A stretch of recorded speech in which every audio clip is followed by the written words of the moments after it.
in. Where did you dig up that old fossil? Going into Toshi Station to pick up some power converters. That's no move. We're all fine here now, thank you. How are you? Welcome to the Star Wars Nerds Podcast. I'm Dan Vadebonker. And I'm Kenton Larson.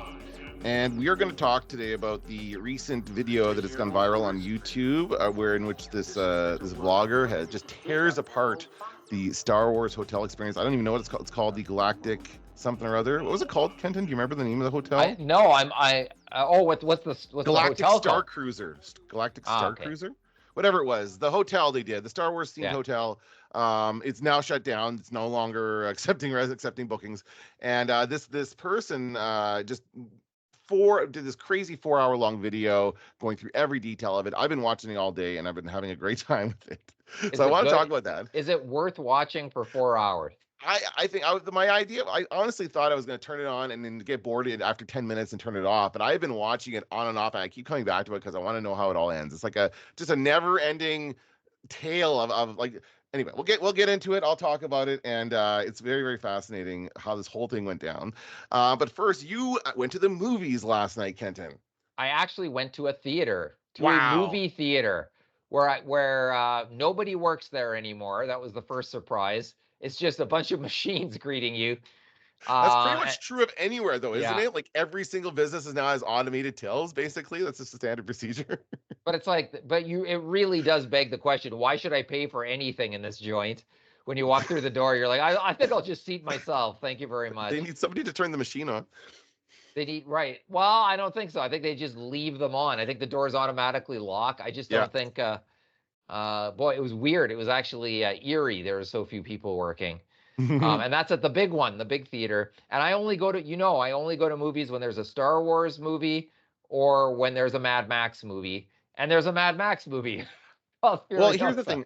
I will say that I did not clue into how much of a Mad Max fan you were until I kind of recently, where you did bring this up before, and I'm like, and I realized you bought the game, you played that game all the way through, right? Completed the whole thing. I'm still playing it. I'm trying. I have a goal, and my goal, I'm already at level, I don't know, 2300 or something. Yeah.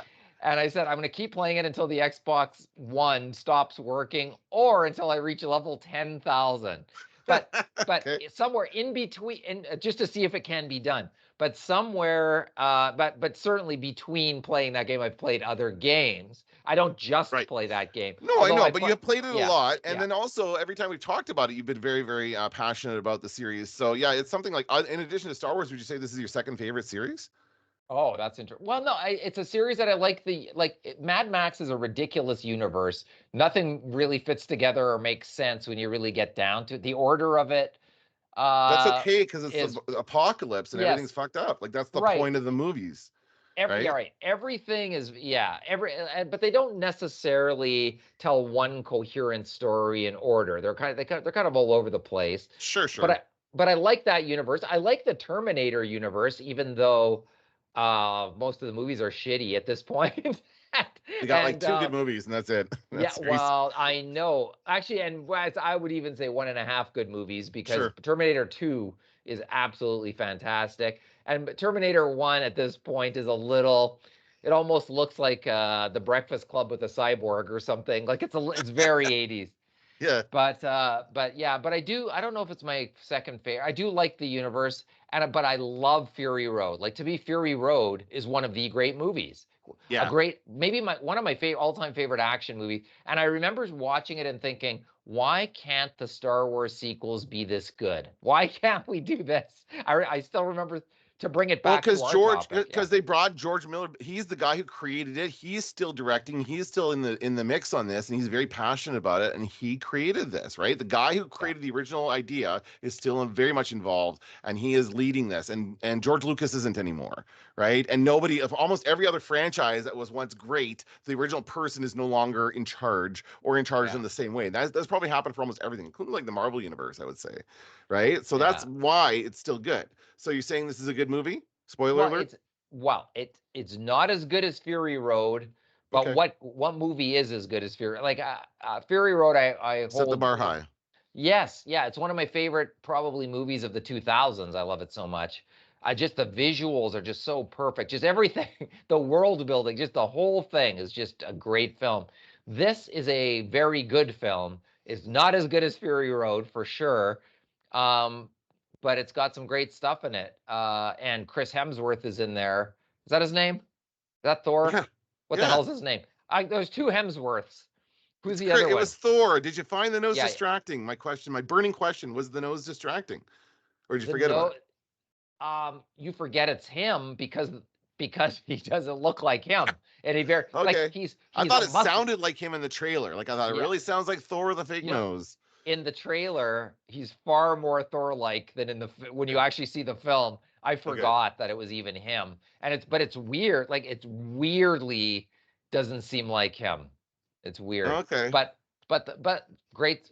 Great story. It's probably a little long, probably a little bit long, but the story itself and the of course you're going to get some great action in there, and you do, and he always ups the ante, and he does that. So great performances. The thing. So before the movie started, my new favorite thing is here. Welcome to the pre-show, and then it's like 10 ads, and then they're like, and the movie, like it's about quarter, it's like 15 minutes before the film. Then it goes, welcome to the pre-show. You're like, well, what was that we just saw? Then they show more ads.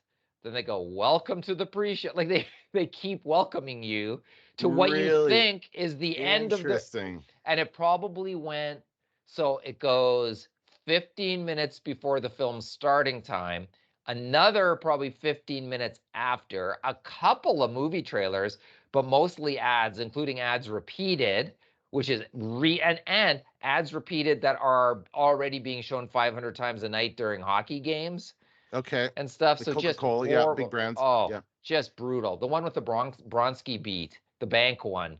Yeah, I yeah. like. I purposely try not to let that brand get into my head because I hate that ad so much. It's just like, how many times do I need to see that? So by the time the movie actually starts running, it like you're really kind of in a bad mood by the time that comes around. Okay, can I give you? I have a theory about Yeah, the system now for these ads. Because yeah. I noticed this happened last time I went to the theater. I don't remember what I saw now, but the ad we got now I'm in Transcona, which is on the east side of Winnipeg. Well, we got an ad that was no, we got a trailer rather. So we did get ads. We got a couple trailers. One of them was for the new Planet of the Apes movie. But the entire trailer was in French, so they accidentally played the French trailer for the film. How did that happen? Well, there's a couple different ways, and I was thinking about that. I'm like, how did that happen, right? So either somebody just clicked the wrong file, the wrong file got loaded and it was flipped around. I don't know. Nobody caught it. The other thing I realized that this happened last time as well is that somebody left the lights on. Like I think I talked about Oh, that, or some of the lights were left on until like midway through the trailers, and then oh finally my someone God. realized and shut the lights off. So there's like nobody manning the station. There's clearly No. nobody like overseeing each theater. It's like one person kind of going between and making sure they're all working. But I think that happened because of a YouTube like algorithm that serves up the trailers and ads as like I think they're tracking their numbers that way. That's how they're like selling their ad space and selling how many eyes are seeing these ads. I think it's like a algorithm that places. That's why I think we got a French one because we're in Canada and we sometimes get French YouTube ads. Do you Yeah. sometimes get I French? Yeah. yeah. Sometimes we get them because they're targeting too wide of a thing. They think everybody in Canada speaks French, and that happens. So I think that's why. But maybe it was just somebody made a mistake and played the French trailer. I don't know. It was weird, and we're sitting there going, anybody else not? I'm just hearing French right now. Like I don't understand what's going on. Did And did I understood most of it. did people laugh when they first started playing it? Because it'd be funny. An ape speaking French is actually raises a level of what's happened in that universe. Well, you know what I mean? Well, The French apes took over. I mean, I think we've been with the American apes the entire time. We have not gone overseas. We have not gone across the pond to see how the European apes are doing yet. So But that's interesting. maybe. But when you Yeah. see that trailer, you might think that that's what happened. They all got on a Yes. boat. They figured out how to sail or fly airplanes maybe before Yeah. before the Anyway. American apes did.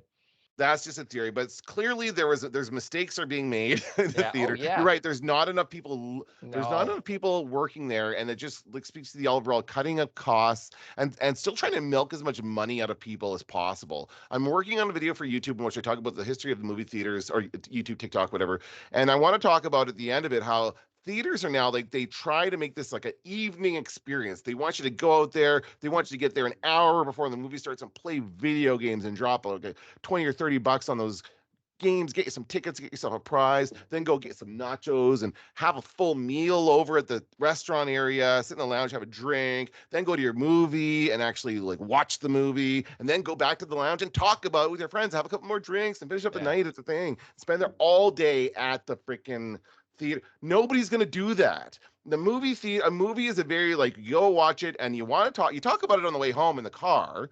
You don't talk about it like you can talk about it, afterwards or whatever. But like to the idea of like trying to force them into this place where they're going to go and naturally talk about the movie, they're trying to create an experience. This actually ties into our main topic of the Star Wars Hotel. They're trying to create an experience that nobody wants or nobody asked for, and they're just doing it in an attempt to try and monopolize our time and money in this one space and keep us there. That's all they're trying to do. Yeah, and you're right about that. And I have to point out that the theater, it's opening night, preview night for a blockbuster film that that you would expect, there'd be interest in seeing. It Why was not? And it was so empty. The theater was pretty sparse. I'd say 10% full. Really? And oh yeah, 10%, if that. And the theater, like the building itself, when you walk in there, it's a ghost town. I'm telling you, it's eerie, not just because there's no employees, there's no one going. Yeah. And so that's very weird. But you're right. And part of the trailers they kept showing were what you just said, like, the party begins when the film is over. Stick around. No. I'm going home and having a nap. I'm going to like, if you want. First of all, you want to give me that much food and alcohol, I'm going to be falling asleep halfway through the film. But the thing is, what time does a film end?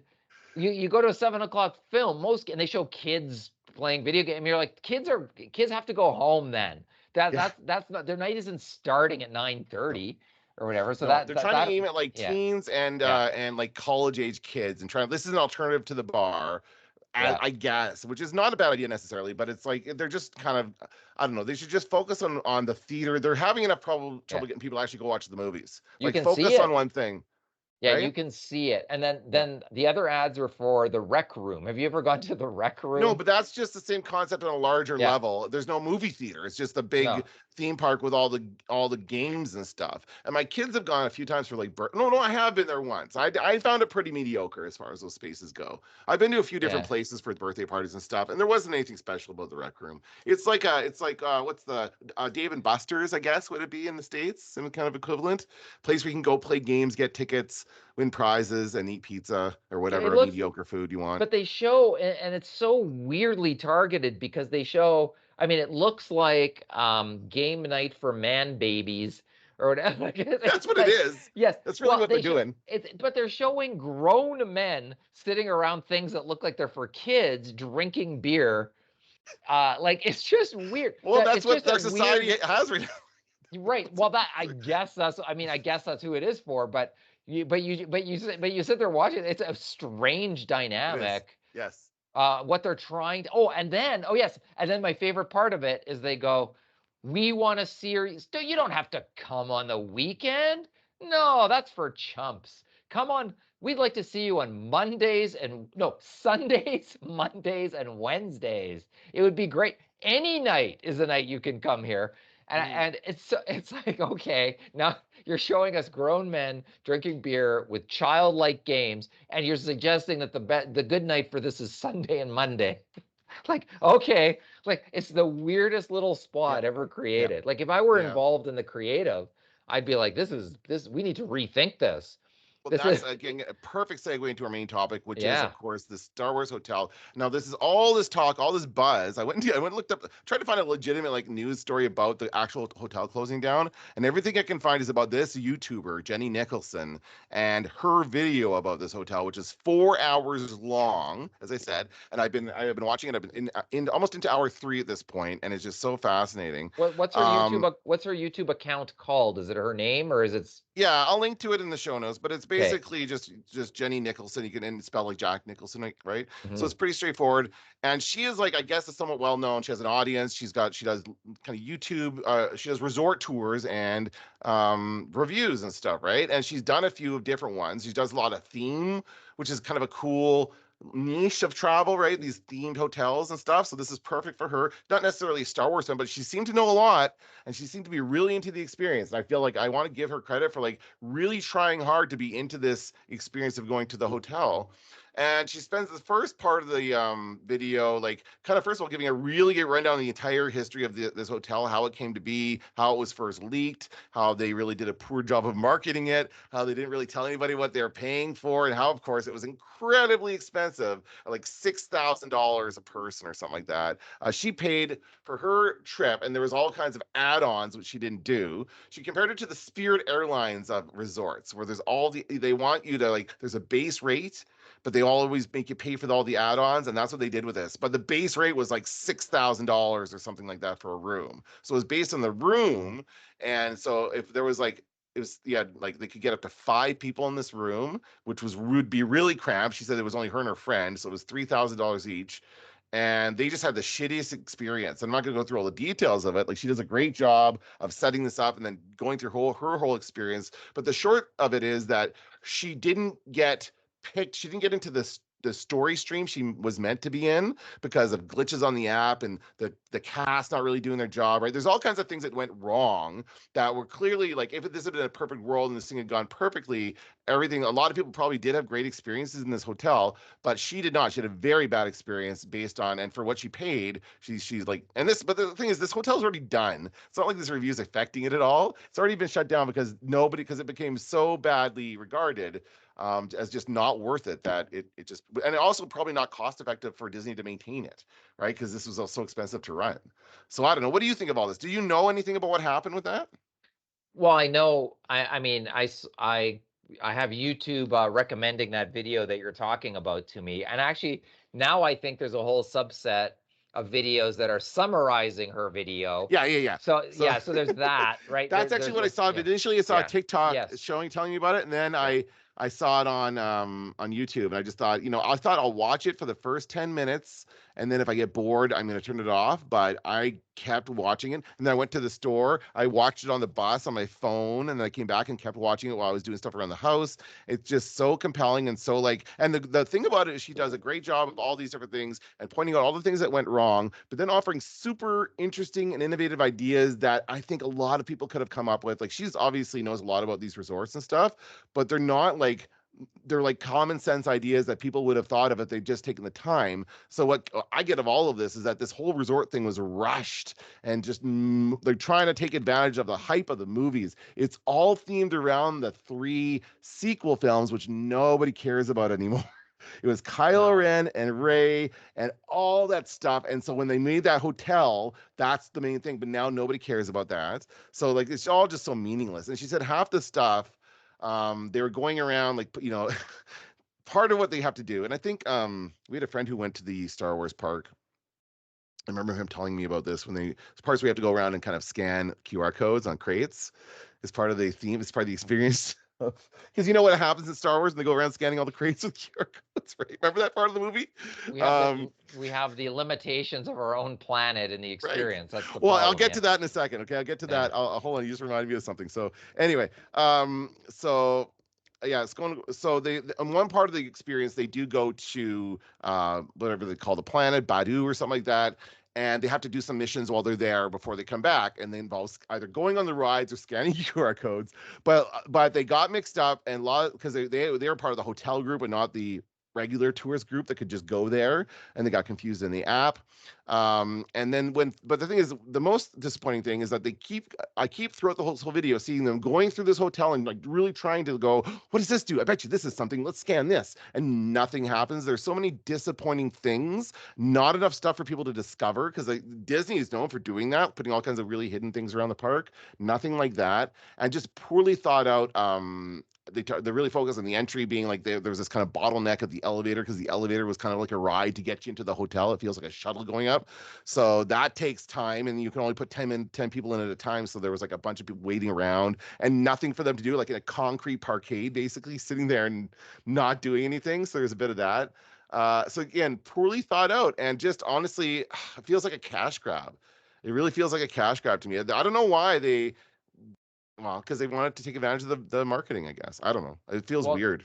plus it was supposed to be an upscale experience where you And had it to was pay. not. That's right. No, No. you had to drop a big pile of money. I mean, that's what everybody's after right now. Like, if the market will bear it, they Right. will charge you quadruple. Call it upscale. And then we can collect 4 times the price from the same person, Yeah. and make more money faster. But then the experience doesn't match. And I actually think we live in a world of that now, of like upscale entertainment, things that used to not be upscale, like going to a hockey game, for instance, used to be like charmingly Working man goes right. to the hockey game. It I was, used to be able to get $27 yeah, tickets at 7-Eleven cheap. for the Winnipeg Jets. Oh yeah, McDonald's tickets, the famous McDonald's tickets for children Yeah. and drunks, as I always like to point out. But you could. It was lowbrow, affordable entertainment, and the hockey players fight each other, and it would be like it was almost like wrestling at a certain point. And now, like, I remember going to St. Paul, Minnesota to see what's his name? Lemieux. Mario Lemieux was playing on the Penguins. So I went with my friend who's a big Penguins fan. And I remember they're carving roast beef. Like they got this big roast beef and they're carving it for people, and people are bringing like slabs of roast beef to their seats with them. And I remember thinking, well, this seems like it's new, but that's what everybody's trying to do. They're trying to make everything upscale, like milk everybody who comes here for their money. And like even buying tickets online, like concert tickets. Once again, did you see NoFX is coming to town? Oh wow! I Yes, once served them at my Taco Bell. well, That's see, my NoFX story. I have never seen NoFX, and they have Oh. one. I mean, they've got some great songs, but the album Punk in Drublic, which is Yep. one of my all-time favorites, and I was like, this is it. This is their last tour, so I'd like to go to this. And then I ended up paying. And once again, the floor is like rush seats. The balcony's reserved. So I'm like, okay, I'll get first balcony, because any higher than first at that theater at the Bird is not going to work. And the tickets were like $150 each. And for that band, that just seems like come on. Like, this is a mosh pit punk band. I I'll don't just tell know. you, Like, on the other end of that, early on in their career in 1994, yeah. 3, Yeah. I want to say 1993 or 4. So working at Taco Bell. And I was already going to the show. I was a big NoFX fan. I loved Yeah. punk rock, and I was like into them, and my friends were going. And they came in and ordered, and I was working in the back, and they recognized Fat Mike. And I'm like, wait a minute, that's the other guy, and that's the other Yeah. guy. So I'm like, these are the guys. And they just ordered their food and went and sat down. And because they're playing they're probably staying at the Norwood Hotel for all I know, like, which is right next door. Yeah. And they're playing at the Le Rendezvous, which is down the street. So Right. and I'm like, oh, no thanks, it's here. But I was too shy to go talk to them. I was feeling so silly that I was too shy to talk to them. But yeah, that was my experience. And I told my manager, and he's like, no effects. Who's that? Oh. He had no idea. Anyway, so Yeah, like that was a band I always enjoyed but never saw. So here they are. They're coming through again on their farewell. But when you buy the tickets, then it's also like add parking, add Yes. add. Buy Yeah. buy your merch, buy your food, like buy everything before you go. And it's like, that's not, that you can just see how what really should be, like, or what used to be $25 a ticket or something. And even at $25, you'd complain a little. You go $25, like this, like most concerts are 10. Like everything is gone. And that's also because now so much is free online, that these events and this stuff, and that, like the Star Wars hotel, all of that stuff is an attempt to give people a tangible experience, but to charge. Immersive. The word is Yes. immersive, Kenton. And she makes a point in this video of like spending like a good chunk of. She cuts together every single time someone uses the word immersive. I hope it's every single Right. time, because there's a lot. I of try the not word to immersive. say it. It's right? But overused. it's Yeah, so funny how that happens. Anyway, and yeah, she's exactly that, talking about how they're trying to like justify the cost of this. But I yeah, think they honestly just went and said, like, what's the most we can charge? What would a rich family? It seems to be designed for like a very yeah. rich family who really loves Star Wars, which I don't think is that large of an audience. I think you're gonna get a rich dad who's like a he works in tech or something, who's a big nerd who has all the Star Wars merch in his basement. He's gonna drag his family out there, but they're not gonna have fun doing the kids might like some of the stuff, but still the mom's gonna be happy about it. So it's No. just like not a wide enough audience. And for the cost, and she makes a point of this because I think they designed the entire resort thinking the audience wouldn't care about the cost because they're already paying $6,000 to be there. Who cares? What's another $100? What's another $200? Right? Rich people think like that. Normal people don't think like that. And this I don't even person think goes, rich people don't even necessarily think like that. some Like they people do, don't. some of them do. Well, I think the people maybe, they were target, the people making these decisions thought like that. but So that's right, why they ended up there. but you still don't appreciate being ripped off at every turn. Well, You know? they worked it out to something like the cost being like $120 a minute or something like that. And that's how Yeah. much it costs to just exist in the space. And they spent most of the weekend wandering around because they didn't know what to do as far as the story was concerned. And there's So no there's a lot of windows, right? frustration. No There's no windows, win. no, Yeah, no. yeah. And they have like an emergency hatch. You have to go out. If there's an emergency, you have to go like get into this little room and wait for somebody to come get you. Because it's Really? like, yes, it looks Oh, terrifying. It's like, that oh, is terrifying. it's like get into the escape hatch and you have to sit there. It's like, oh my God. That's my Holy problem crap. with escape rooms. You're going to be stuck in there. The thing will be on fire, and there won't be any employees around because there aren't any anymore. That's I think I could write a horror movie set in that that is setting. that's the horror movie that it writes itself because that could happen at the movie theater. If it was on fire yesterday, who would have warned us? Nobody. The machine, are they going to machine ticket? The ticket machine's going to run into the back door and go, "There's a fire." Well, they also had to make sure they told the difference between a real warning and the fake warning as part of the story, because there's a point in the Oh story where like no, are you everything kidding? turns red and it goes meh meh. That's part of the story. The resistance or whatever. Sorry, it's the First Order. Again, none of this stuff is around anymore. Nobody talks about it. It's remarkable to me how little relevance that trilogy has these days. But Yeah. that's what it is. That's the story of it. And so it turns red, and then basically it's like, look, pay attention to this thing. And so you look up, and there's a little act on the balcony, and some characters say things, and then they go off, and then there's things that happen on the app that you interact with that's supposed to like take you in different directions. But none of it was working for these people, and they couldn't figure it out because the app was really poorly designed. So there's a lot of that kind of stuff happening there. That stuff is also like some people love that stuff and some people hate it. Yeah. I hate it. I hate being forced like the murder mystery night at your friend's house. No, thank you. Yeah. Not interested. Like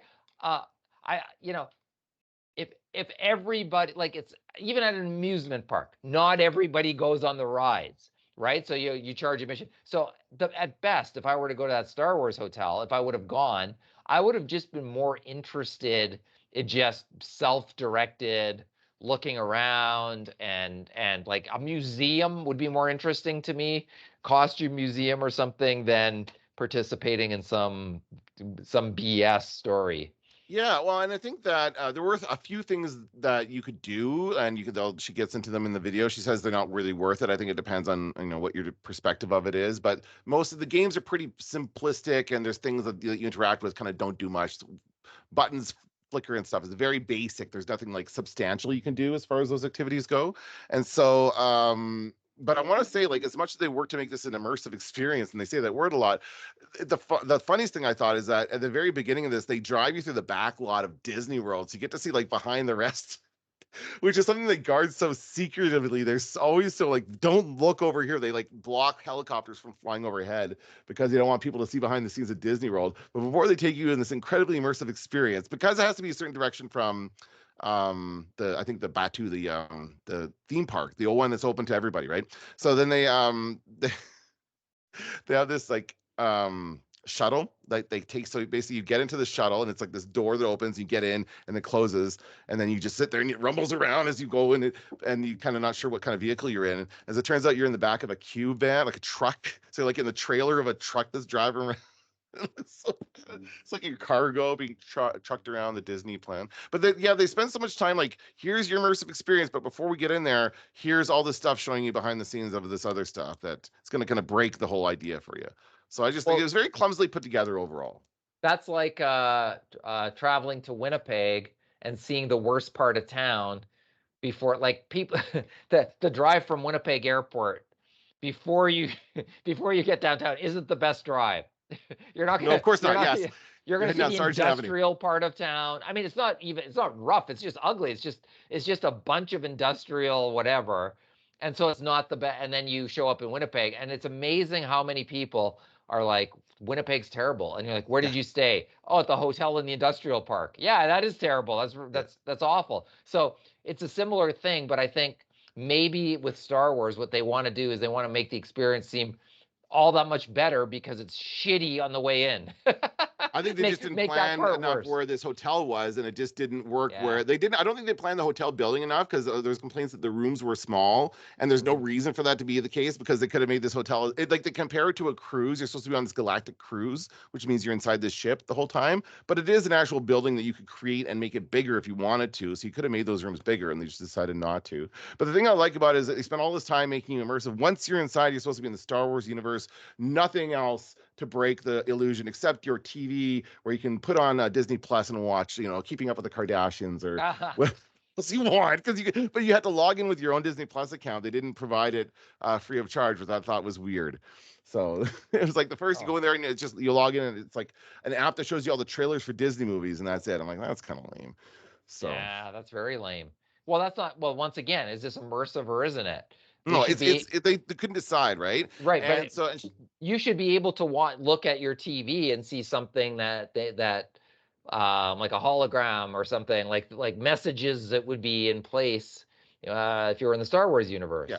Again, this girl comes up with lots of great ideas of what they should have done better. Like I mean, I know she's written this out and planned out her script and everything, but like she seemingly spent less time than these people did thinking about these ideas, and they just said, okay, that's going to work. Let's go with that. And clearly, they didn't spend enough time testing it because of all the things going wrong. She said that she was like.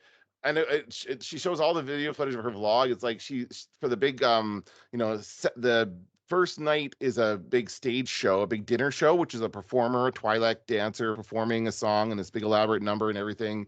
And her view is completely blocked by a column. It's just like our classroom, Kenton, where that column is, and you can't see the student on the other side of it. They couldn't see anything on the other side. And I'm like, why would you design that room like that? Like, what is the purpose of that? Why are there not like clear sightlines from every single? For that price, you should not have a blocked view of the stage, right? Just crazy. Those kinds of things that nobody thought of until it was too late. And by that time they've already sold all.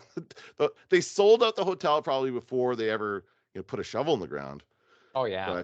But that's part of the problem with this stuff, right? So what are they going to make it now? Well, that's not. I wanted to ask you, like, is this because is this something they just shouldn't have tried to do? Is this something they could do if they did it well? How would you like to see this play out? Because it sounds like what they had planned kind of would have worked if they'd really like thought it through and made some better choices.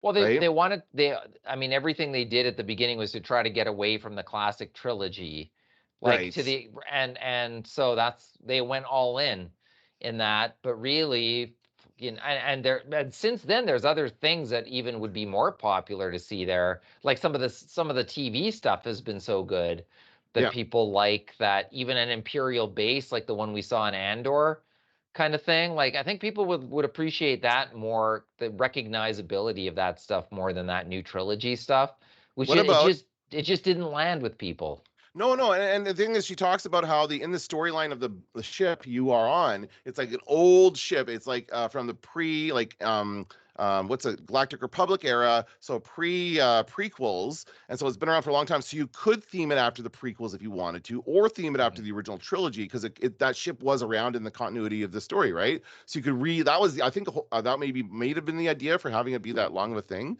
But yeah, like it's like nobody really landed with that, but it's a clear marketing ploy. They're like, no, this is our IP, but it was only for a second until the Mandalorian was a hit, and then that became their big hit, and then they should have focused everything around the Mandalorian, but by then it was too late. Yeah. They'd hired all these actors, and they'd hired all these had all the stuff worked out for the storyline, and none of it really means anything. That's what I got up most out of this, is that everything that make you do is like, okay, now you're done it, click, and that's it, and you have like a check mark on your app, but there's no real reward out of all this. And they still, of course, have to pay for all your merch and everything. Like I would think they would give you like a free Jedi robe or something out of it, where you get your own like clothes, but no, you have to bring your own cosplay or buy it there, and it's super overpriced there, of course. So, and the other things they did was they had like a Jedi training thing that was super lame, looked so lame.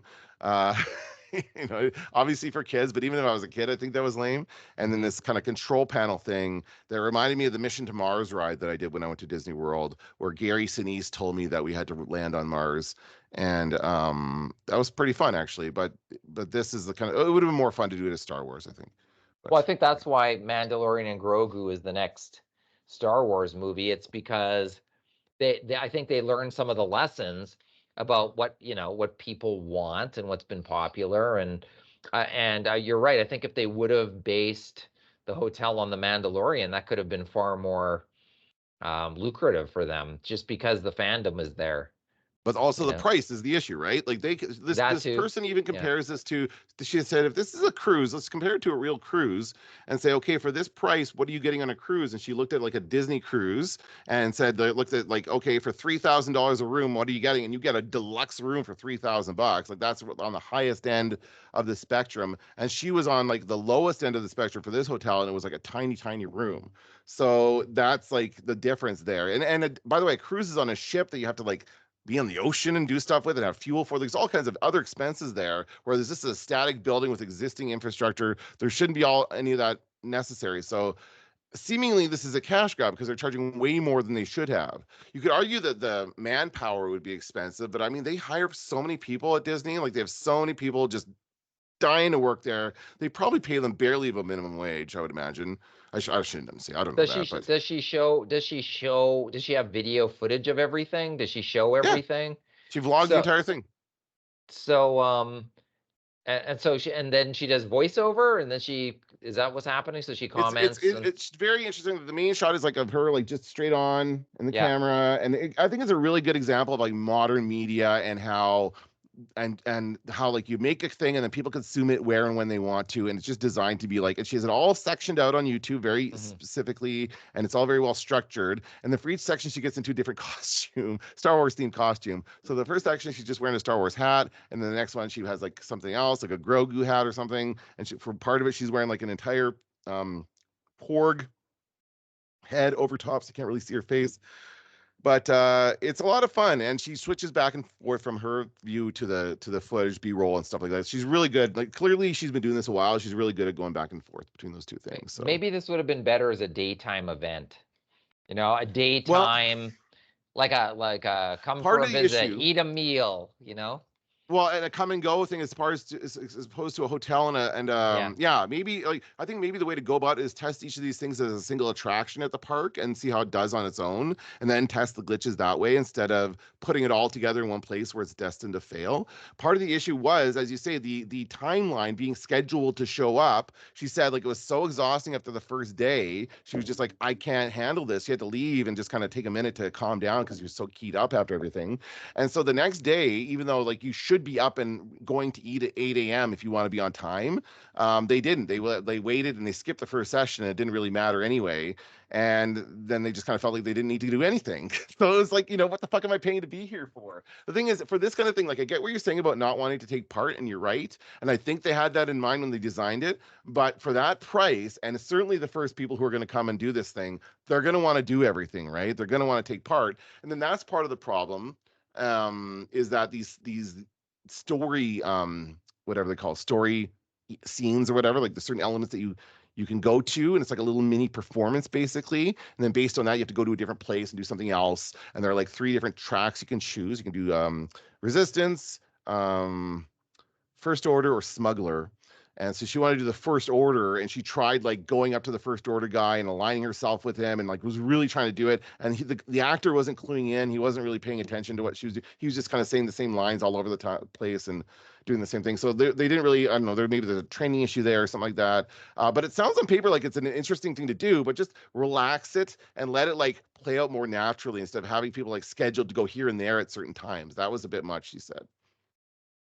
Okay, an amusement park. How old are people who go to an amusement park? What's the average Depends age? on the amusement park, right? Depends on the amusement. She talks about this too. Like, what's an amusement park? Like Six Flags to her, according to her, is like the bottom of the barrel. It's barely an amusement park. And then Disney is like a theme park, and there are theme parks where it's like this thing is themed after this thing. It should be a representation of that thing, right? And Disney is at the high end of that. Disney should be doing the best there is. What's the average age, do you think, at the Red River X? Oh God, I don't know. Red River 30? X is like 15, 16. Come on, you see the teenagers. Oh, it's even younger than that. It's teenagers, Kenton. It's only teenagers. I haven't been since I was 16. So That's exactly the point. There's nothing there. Nobody goes to the Red River X. That's like a county fair. Okay, so maybe that. So here's the demographic problem. There's the problem, because as a grown person, I want no part of that immersive experience thing. Like, I'd rather spend the day sleeping, frankly, in the hotel, and you're not going to pay a premium price for that. But but for young people who might kind of really enjoy that immersive experience, they don't have the money. So now you're right. So now you're dealing with just families. Rich families, as I said, who can afford this, but also they seem to be unaware of like how stressful a vacation to their own theme park can be. Like, I went there just to do the basic like Disney World, and we only did 3 of the parks. There's 4, so we didn't do the Animal Kingdom one. But we could have done that. We ended up going back to the Magic Kingdom twice. We did the main park twice because we really like that one. That's the best one, right? It's got all the main rides you want to do. This is part of Hollywood Studios, but still, like, it's exhausting. And so this is focused everything on this one part of this. Like, when we went there, our goal was to see as much as possible across as much space and get as much in as we could. This would drive me nuts to be focused in this one space for this amount of time. I would be going nuts. Too. And my kids would be going nuts too, because, and honestly, a lot of this footage you see, it doesn't look like the people are having fun. It looks like it's a bunch of people looking at their phones because they're following clues on their phone, and most of the interaction for this whole thing happens on their phone. So why are we here? Why don't we just do this from home? You know, you can use augmented reality to create a similar thing at home, right? That's the thing.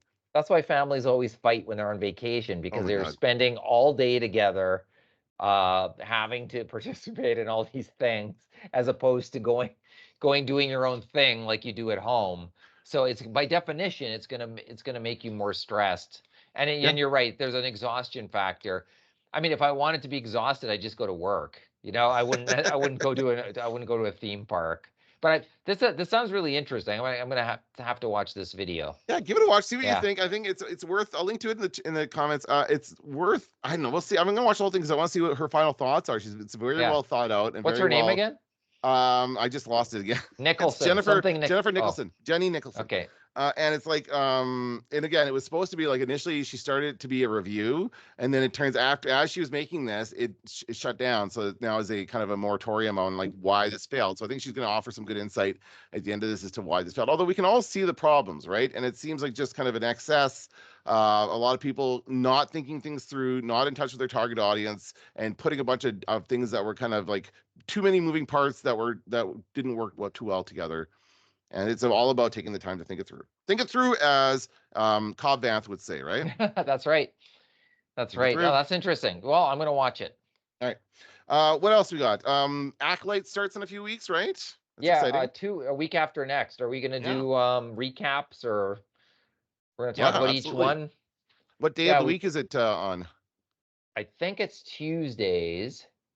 But it's a weird thing, right? I think remember last time they changed it so that the show went live, I think it was Tuesdays at 8 or something, instead of Wednesday morning. Or it used to be Wednesday at 2 a.m. Remember that? I noticed. Yeah, so it's Tuesday. I think it's Tuesday, but I think it's evening. I think there's actually a time that it goes live, but I don't remember what it was. I think the streaming services are trying to point us again towards a point when television is happening more and more. Go ahead, finish your thought. I'll come back to it. And commercials, so it's basically regular TV, but not Disney Plus, but Amazon Prime certainly is. They'll get there. Oh God, they're returning us to a dark time. That's for sure. Well, and to pay for the privilege of that dark time.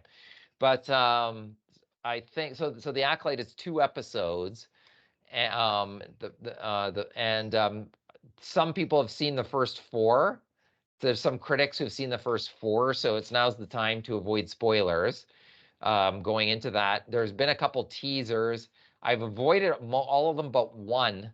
I saw one thing that I don't think is much of a spoiler. It's a weapon that shows up, that some people might be interested in knowing that this weapon appears in this show. But apart from that, I'm going in only having seen the first trailer. But what I've been seeing in terms of critical consensus is that it's good, is that people like it. Yeah, Well, and I didn't think you were going to go there. I thought they were going to go the other way. no, like to love is what I've been seeing, but I refuse. But I'm not dipping into it. I'm not until we actually have a chance to see it. I don't want to be spoiled. And especially if the first, it's one thing if 1 episode's out there, but if 4 are out there, that's not the kind of, you could, I mean, the entire series is probably only 8 episodes. So I don't want the first half of the show spoiled. So yeah. Okay. Well, that makes me optimistic. That I'm glad to hear that, because honestly, like after Ahsoka, I'm kind of disappointed in, and honestly, we just the Tales from the Empire shorts, the animated shorts we just got. I got through 2 of those, and I couldn't start a third one because I was just so bored with these. I spaced out of almost the entire second episode. I'm like, what the hell just happened? I'm not watching that again, and I didn't care. And then as soon as I started the third one, I'm like, oh, this is what they're doing. And I realized they're trying to build out, this is all these characters, these side characters from Ahsoka and The Mandalorian that I didn't care about, and they're trying to like build them out in the lore, and I don't care. All these Empire characters, if it's not Darth Vader, I don't care. Or Darth Maul. I thought Tales of the Jedi was quite good. I really enjoyed watching that. The Dooku stuff, I thought was very well done. It was very cool and interesting. But you're right, the characters that they focused on this one were less interesting. And like the same thing, like I just wasn't invested enough. But I'd say it's better than the Bad Batch, where I just couldn't bring myself to do. I watched the first episode of the last season of the Bad Batch, and I don't even really care what's in the finale. Like I watched somebody say what the finale was, and I was like, huh. That's pretty much it, eh? There just not enough happens, and maybe one day, I don't even want to see them in live action, because they're so Ninja Turtles like. Or Rambo, we got Rambo and 3 Ninja Turtles basically, but I don't even really want to see them in live action. And Omega character, who I think some fans really like, I just could not care less about that character. Mm-hmm. So the animation, the animated stuff, but as I get older, maybe just older people don't like that form of animation so much, or that kind of storytelling. It's more for kids. Yeah. I'd rather go to the rec room with my friends and drink beer and play carnival games. Play Stack 'em.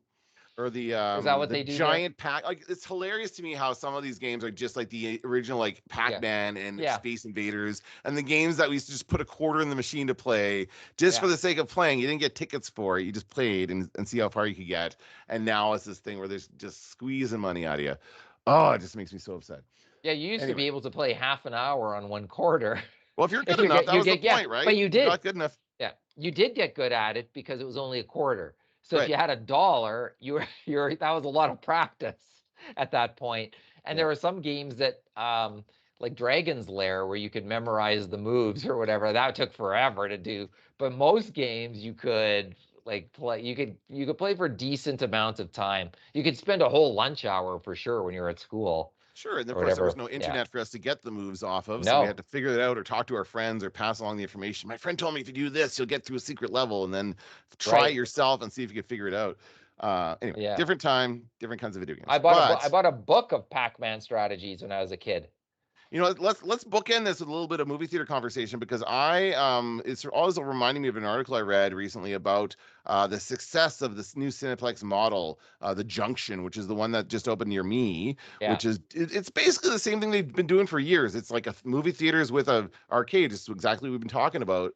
But they have like a weird. It looks like it's been designed for like events. Like there's a clear space where you could have like people dancing or something, or you could have like a. It looks like they're trying to make it open for like banquets and other types of things as well, instead of just being so it's like available as rental event space kind of thing. I think that's part of what they're doing with this as well, because they also see them advertising those screens for business presentations and stuff like that, right? They've been doing that for a while.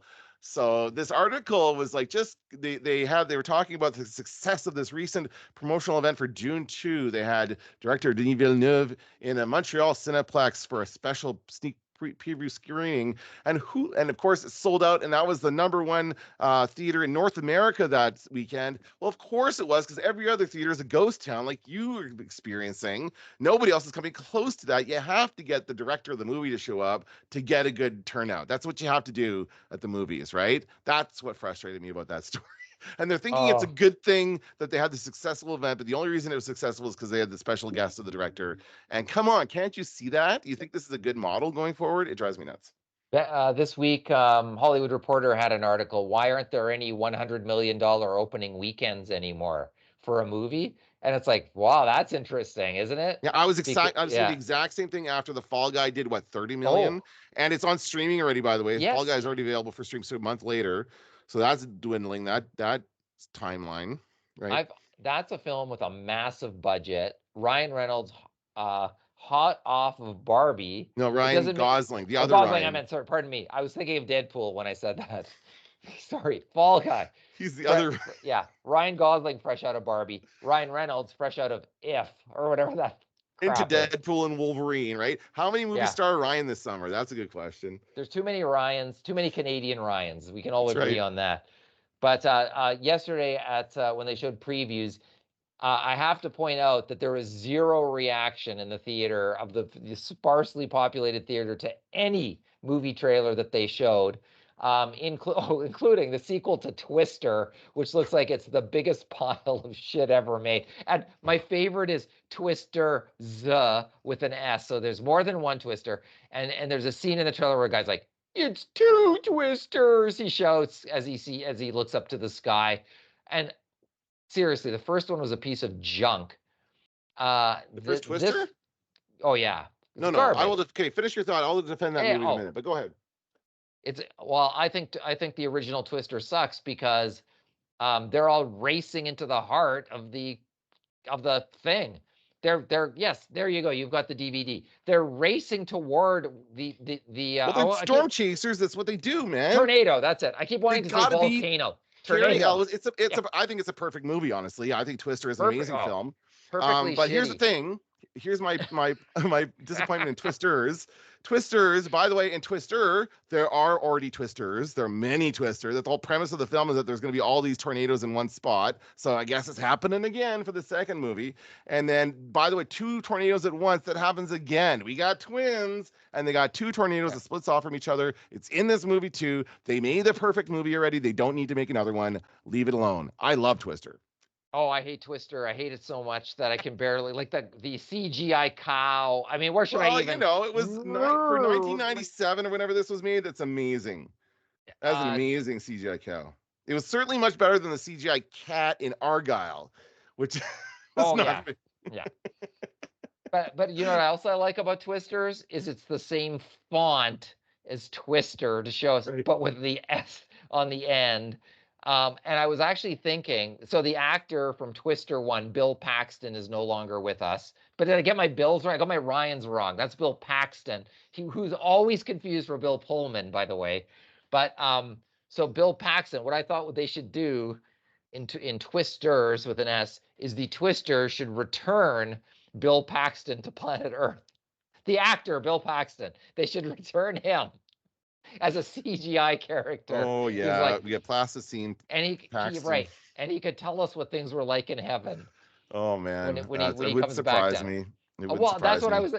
When you see the trailer, it makes you wonder how far they might go with bullshit because it is so bad.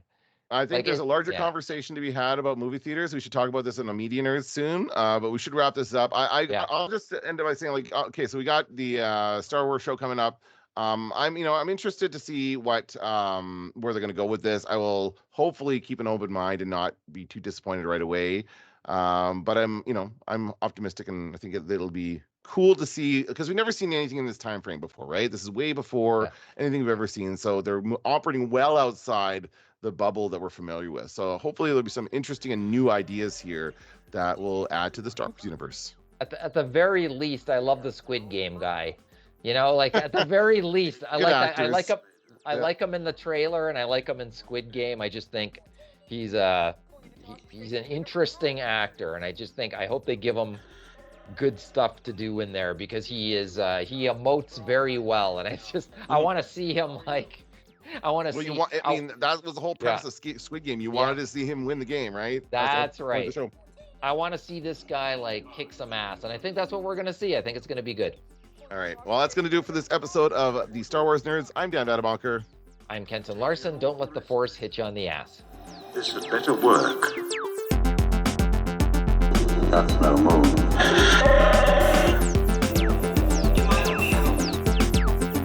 Going into Toshi Station to pick up some power converters. Now I am the master. I'm taking an awful risk, Vader. This had better work.